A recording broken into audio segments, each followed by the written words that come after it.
So,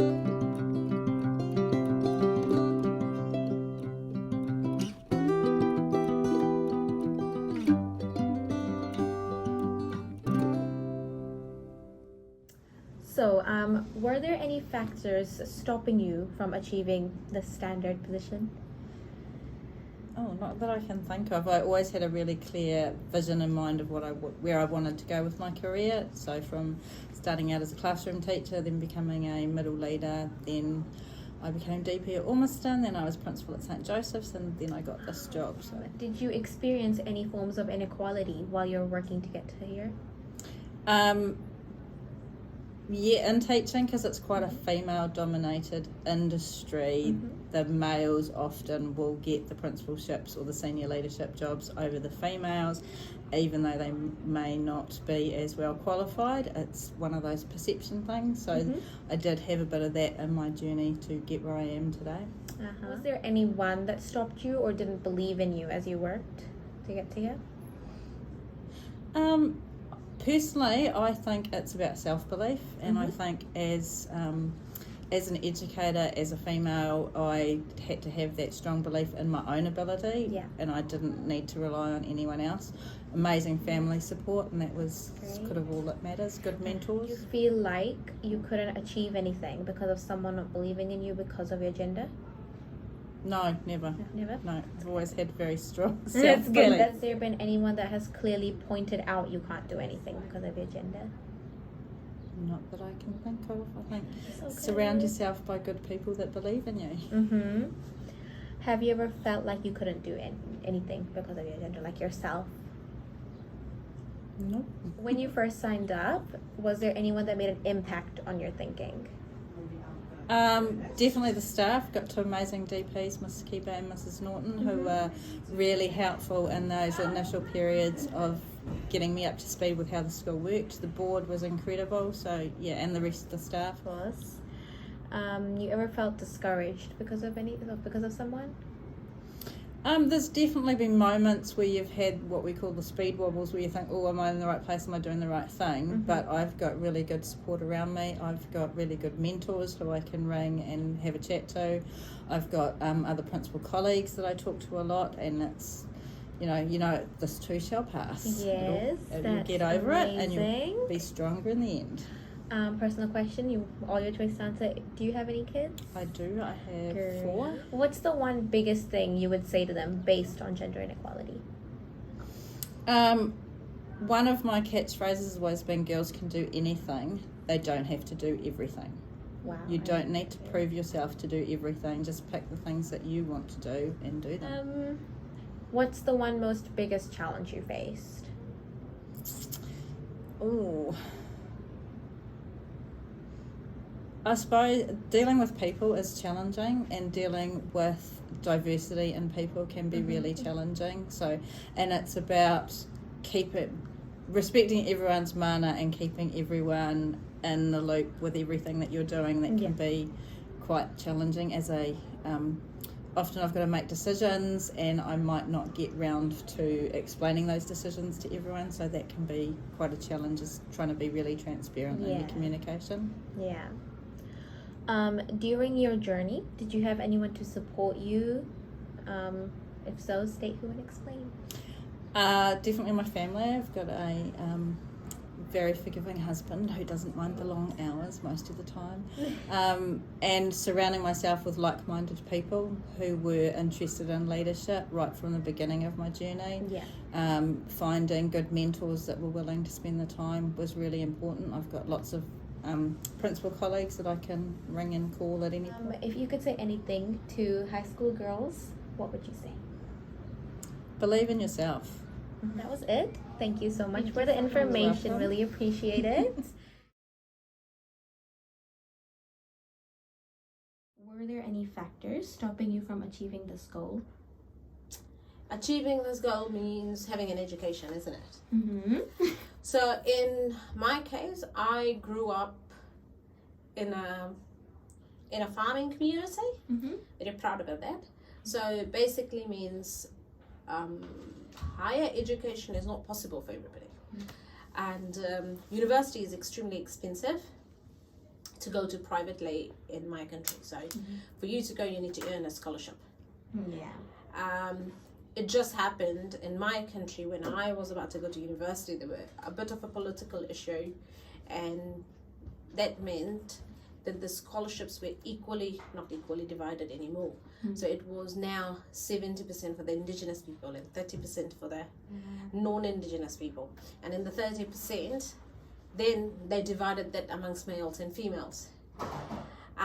So it was extremely difficult. If you didn't achieve well academically in high school, there was no way you could get a scholarship to study at university. Yeah. So I would say just the access to education, because you don't have that kind of money to go to university privately. Did you experience any forms of inequality while you were working to get here? My language, English. I teach English, but it's my second language. So quite often you will face that in terms of it's more subtle. They kind of don't. When you say what's it's the assumption is every other Indian teaches math. I don't teach math, and to have communities respond to a non-white person teaching them English takes them a while to understand we're actually good at what we're doing. But that's definitely the sort of thing you would face in my role as a teacher. As far as in my role as someone who wants to do well in senior leadership, being a female, has it ever stood in my way? In secondary school in New Zealand in particular, most of the positions, primary school is very female heavy, is what I have observed, right? High schools actually have males, but it's still not as many. And so quite often you could face a situation when there's a male and a female applying. Would it be officially said that it was given because somebody is a boy? It's never officially said, but you often, when you ask for feedback, the feedback is so petty, and you wonder, that could be the only reason so there's nothing that I can put a finger on and say, yes, that was officially what happened, but you do kind of infer that could be a possibility. Right? So my language, I'm not New Zealand educated. While I speak pretty good English, I wasn't educated in New Zealand. My qualification, including my tertiary qualification, is from Fiji. I only came and did my postgrad and masters here, but that's when I started working already. So I didn't have to do it, but I did it because I wanted to. So I guess that would stand in your way as well. Definitely. So that would be something I would consider. Yeah, definitely. Was there anyone that stopped you or didn't believe in you? No. Oh, that's good. No, I think I have too big a personality to even tolerate that. So it's different. I guess it's different from one person to another. Did you feel like you personally couldn't achieve anything because of someone not believing in you because of your gender? No, I think I grew up in a family full of boys. My dad's family only has me and another girl. In terms of my cousins, I've got mostly boys, and I guess my personality is one where I've always gone ahead and done things because the boys did it, so I did it. But I went to an all-girls high school, all-girls primary school, and I stayed in a boarding the whole time I was in school, and I only left boarding when I finished my final year at university. Wow. So my personality is someone who's had to be on her own. At 5, I didn't have my mom giving me dinner. I was in a boarding. You didn't turn up on time to have dinner. Somebody else had eaten your dinner by then. So I think my personality, which is very, in a lot of way, in your face, strong, is because if I didn't have that, I wouldn't survive boarding. Yeah. Right? Wow. So that's different, I guess. When you first signed up to this job, was there any factors that you thought you would or you wouldn't get it because of your gender? No, I don't think my gender stood in the way. And when I was appointed, we had a female principal. So that was when I was first appointed as permanent assistant principal in Waterfano, was when Miss Middlemiss was here. My other positions I've got after I had got there. So I don't think it mattered. I'd already proven a point. Yes. Has there been anyone that has clearly pointed out you couldn't do anything because of your gender? Funny enough, I don't think anybody has the balls to say that to me. Yeah. I agree. If they want to live another day, Yes. No, nobody ever, I think, has said that I can't do something because I'm a girl. I think I'm not your very girly girl, so I got away with a lot of it. It's good. Yeah. Have you ever felt you couldn't do anything because of your gender? Nope. I don't think I've been raised to believe that. So, When you first signed up, was there anyone that made an impact on your thinking towards what you could do? in terms of what I can achieve, Mhm. I think knowing that you've got people behind you who back you the whole way is important. So in my case, when I did my studies, when I did my bachelor's, I always had support system behind me. I was married when I did my postgrad studies, and I was pregnant when I did my postgrad studies, and I knew I could still do my studies and do my assignments, and knew dinner would be made by my husband. So I've had that support system. I did my masters, and I've had both my husband's parents, my in-laws live with us. He proofread my entire thesis. So I have got a very strong support system. I could not have finished my masters had I not known that I had mom and dad to go pick up my kids and do the school run and everything, and leave me to study. And when I was studying, she'd make sure I was fed properly. I'm very entitled and indulged. I never cook at home.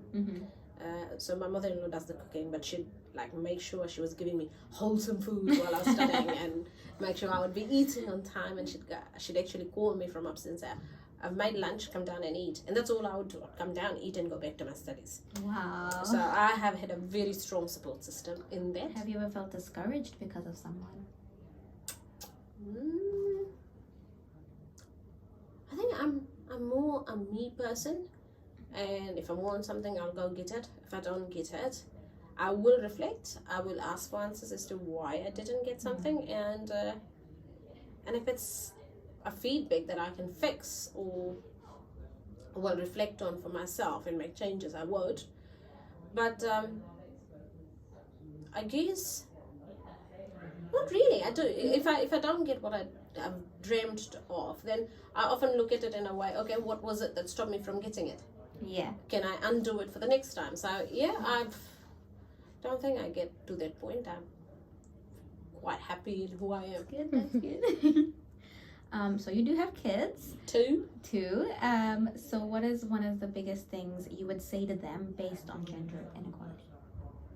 I think the one thing I've said to my kids, and I don't even bother about gender, is I've always said to both my kids, well, if I've studied to that point, you have to do one better than me.